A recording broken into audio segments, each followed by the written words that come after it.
Barka da zuwa tashar mai suna Safiyar Kannywood. Ku danna mana subscribe don samun labaran Kannywood da dumi-dumi cikin lokaci. Jama'a barkanku da yau. A labarun mu za ku yi cewa ƙididdiga da bincike sun nuna cewa adadin 'yan fim ɗin da ke goyon bayan Abba Gida-Gida na jam'iyyar NNPP ɗan takarar gwamna a jihar Kano sun jayi adadin 'yan fim ɗin da ke goyon bayan Gawuna wato na jam'iyyar APC a jihar ta Kano.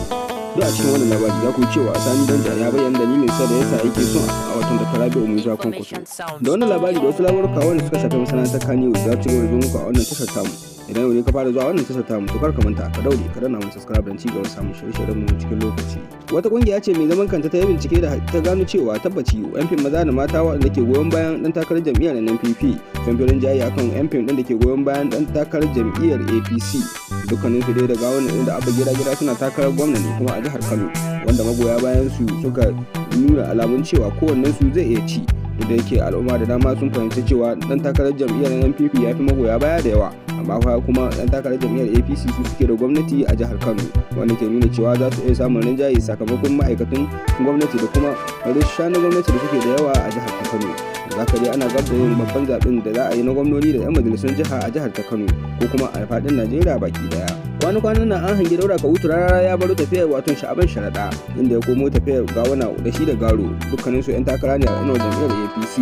Shi da Daura Kawutu Rarara ya bayyana nuna goyon bayansa da 'yan takarar gwamna na jam'iyyar APC 100%. Kafin daga bisani ya baro tafiyar da yake yi ta wato Sha'aban Sharaɗa.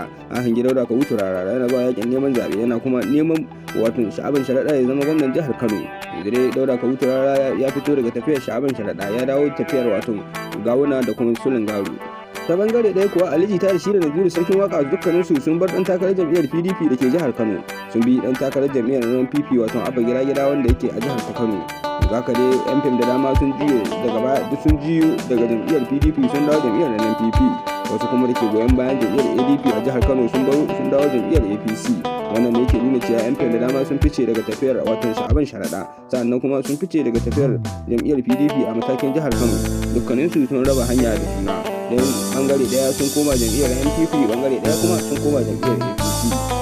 Sani Danja ya bayyana hujjojinsa akan cewa dole ne wannan hujjojin su tilasta shi ya bi Dr. Rabi'u Musa Kwankwaso a tafiyar ta siyasa.